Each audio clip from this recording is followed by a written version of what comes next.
This is Core Conversations with Natalie Baggio.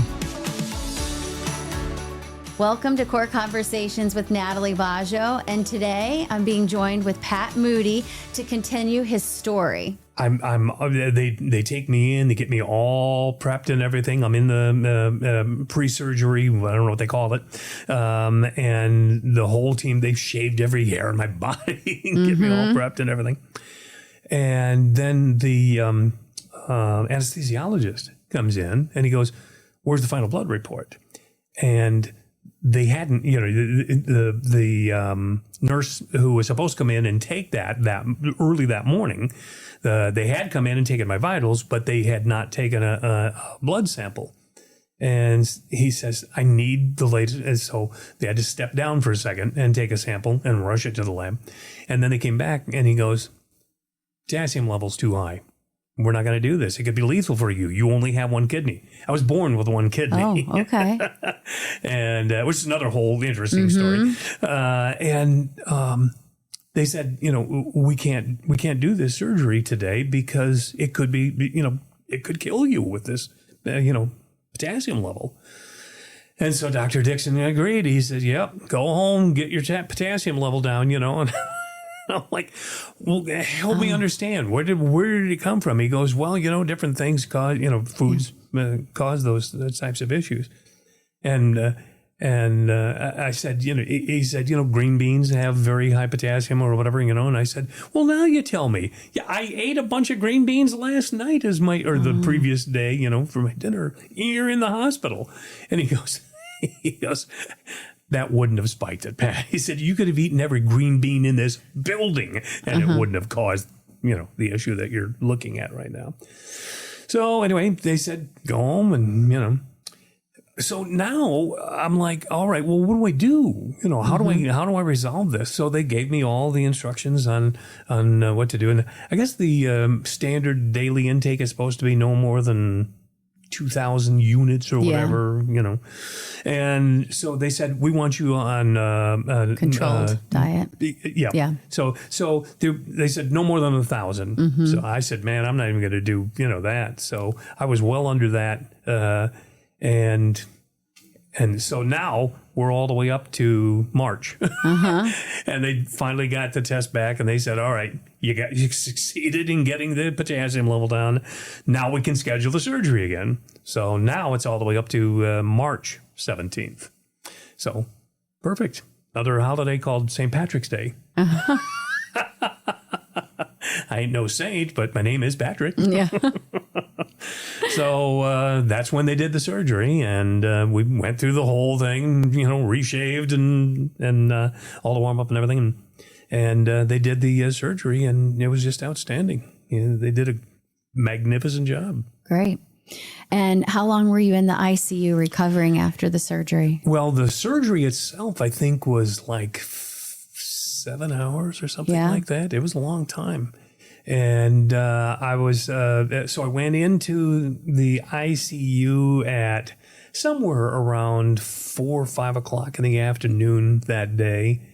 And the next morning, around 6, the nurse comes in and he says, "All right, time to get you up and sitting in a chair." I'm going, "Okay, still kind of hurts, And they said, "Yeah, but we got to get you moving."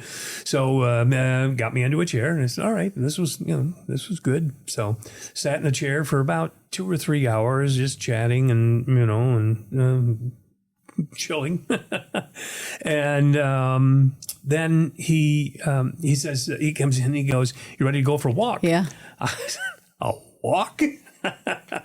Again, I can hardly move. He goes, "That's all right." He goes, "We're just going to take a walk." And he said, "Now this is entirely on you."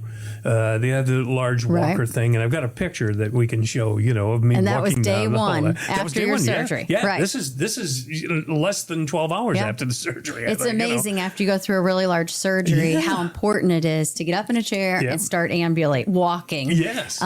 To get everything flowing. Yes, absolutely. And I learned that lesson lesson, and that was great. And it was funny because he said, let's go for a walk. And I said, all right. And so as we started, he goes, now this is entirely on you. He goes, don't be shy. He goes, if it hurts too much or you can't do this, we'll come back. He goes, and it's not uncommon. He said, I've had people that don't even make it to the door to their room, and they go, I got to go back. And were you able to circle the whole ICU? Yep.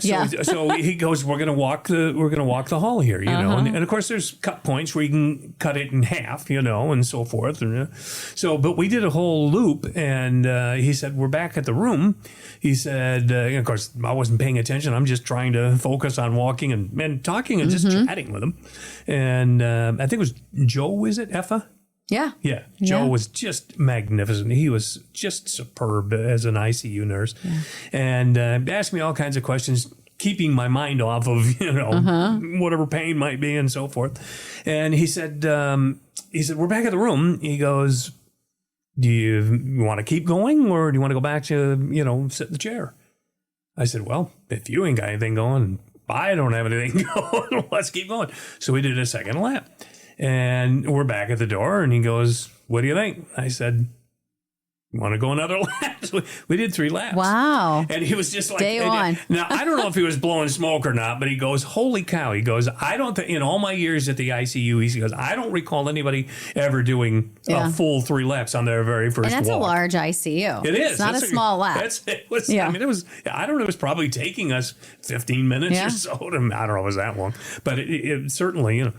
So I did 3 full laps and then went back to the chair for, you know, like 3 hours. And then did another walk, did 2 laps, and then came back to the chair. And then just before bed, he said, let's do another walk. And we did 3 more laps. So my very first day, within, you know, literally 24 hours of the surgery, I had done, 8 laps?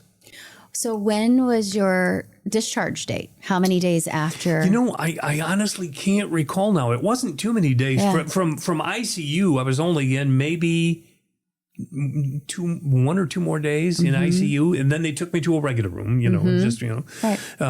But it was maybe another day or 2 beyond that. And then it was back home, and they gave me the pillow to, you know, the heart-shaped pillow to clutch for getting in and out of a chair and things like that. And I love, they gave me in the operating suite this gift. It says Carpe Diem, seize the day.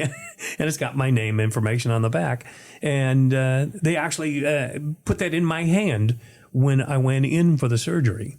And that's and so then nice. You know, they said just hang on to this, you know. And I guess I held it the whole time, and it sits on my nightstand now every night.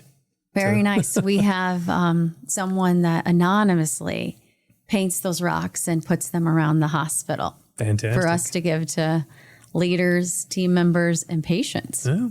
That's awesome. I'm so glad that makes an impact every day for you. Yeah, I mean, you know, it's very special. It was a very personal gift, and I thought that's really cool, you know, that they gave that to me as a, you know, hang on tight, you know.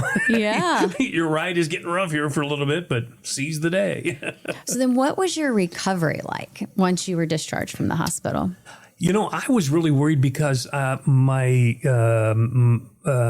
sister's partner had a brother who had just had open heart surgery, and he had, I think, maybe double bypass or whatever.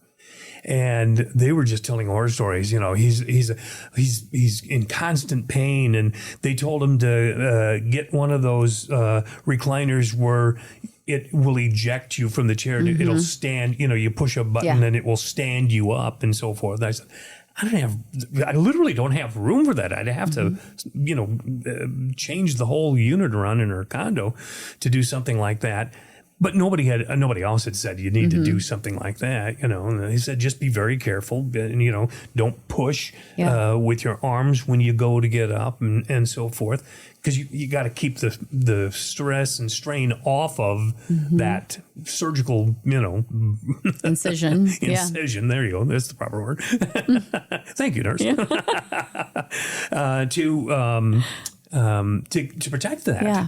And the toughest part for me, and probably very tough part for Carol, was not the discomfort so much as just the awkwardness of trying to shower or bathe, after that for a couple of weeks. I had to be very, very careful and keep the surgical site dry and protected and everything. But amazingly, it really, when I left the hospital, they said, you can take Tylenol or whatever, but they didn't want me taking all kinds of, and nor did I want to be taking all kinds of painkillers or anything like that.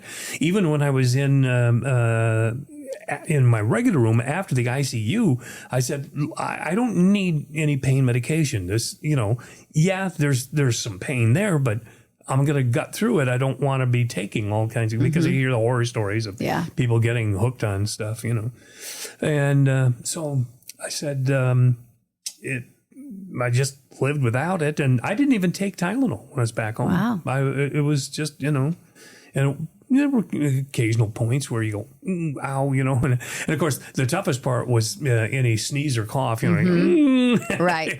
Hug that pillow when you sneeze or cough or whatever. But you were really, diligent, it sounds like, about the after surgery care once you were home, because Absolutely. ensuring you don't have any risk for infection is really important. Absolutely. And it sounds like that part was seamless for you. It really was, and you had a great team, who talked about, they're great advocates for getting you through every phase of this, getting you ready for, the surgery, getting you ready for re-entering normal life beyond that and so forth, and just cautions and everything else. But it was excellent. It was a great adventure. Well, I really appreciate you telling this story. And, it makes me think about your story specifically, like how important EMS is to our community. Absolutely. And how important services are for time-sensitive concerns like yourself, like a heart attack. Yeah. And I'm really proud of our cardiac team. We have a great cardiologist and cardiac thoracic surgeons, and we're just really fortunate to have those types of services in our community. And I'm just really thankful that you had a good experience and an amazing outcome. A truly amazing outcome, and I'm eternally grateful to the whole team at Corewell.